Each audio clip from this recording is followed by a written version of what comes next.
Hey everybody, here we are in another tutorial in Photoshop. This time we're going to talk about something that is often either ignored or not used, and is the layer adjustment. Normally some people, when they have to, for example, this photo is a little bluish, the color balance on the camera was set incorrectly. So what people would do is probably go to image adjustment, and they will probably find color balance or something like that, and then modify it, like removing a little bit of blue, adding a little bit of red, and that's getting a little better. Now when you click OK, the problem is you just, let's say we put a little too much red or something like that. There you go. Alright, so if we click OK, now that photo is that way permanently. If we don't like it, what we have to do is to start pressing Command Shift Z. Alright, so, Command Z or Command Option Z if you want to go several steps back. Alright, until you find initial states, or go to the history palette, history window, and go back and to the initial point. And that could be really tedious sometimes. So there's something much easier that is called adjustment layers. And the adjustment layers are either up here, all right, or you can always get them here in this little icon. You have all of them here, all right. So normally having the adjustment panel attached or available is quite comfortable and practical. So I suggest you do it. If you don't have it there, you can go to Windows, and then you get the adjustment right here. Okay. All right. So main thing for this photo is the color balance, the white balance is wrong. So there are several ways to fix this.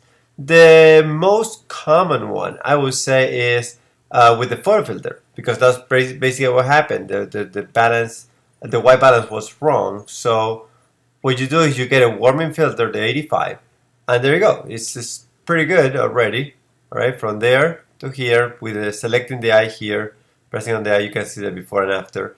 If you want a little more reddish, you can always adjust the density. This is, for example, a little too much, but you can get a cool effect if you want, kind of sepia like there. All right, so I would say probably there a little more, because the white is getting really white and so on. All right, so the good thing about this is if you don't like the adjustment layer, all you have to do is to either press delete or drag it to the bottom, and that's it. The photo is the original photo as you know it. So it gives you a lot of flexibility, and also you can adjust, you can add more adjustment layers. We're gonna get there in a minute. But let's see another options here. You have curves. Curves are another possibility. Normally curves is used to adjust either brightness or contrast or things like that. But in this case, if you select blue, because that's the main problem we're having right now, you select blue and you move the slider, in this case the top slider, a little down, you start getting a better result. As you can see, let's check with the eye again, before, after. So it's subtle, but it's making a difference.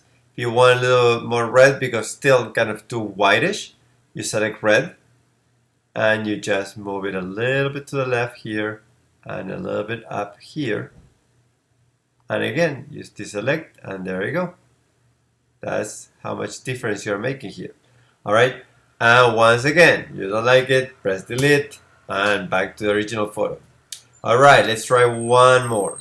Hue and saturation. One of the most typical things to use here.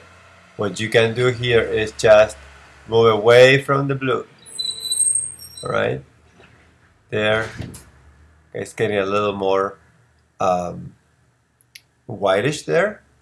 Or you can always, if I come back to the original position, what you can do is same thing. Get the blues and just reduce the saturation of the blues. There you go. Get the reds and add a little bit of the saturation of the reds. All right, maybe a little too much, but all right. So you get the idea. There's many ways to work with this. Now, I was saying that you can add, or you can basically pile up different adjustment layers. And let's say, for example, okay, everything is balanced, the photo is the way I like it, but I realized this is a photo that I would like to have in black and white. Fair enough. We just go to adjustment layer. There is an adjustment layer, it's called black and white. All you have to do is click there, and there you go.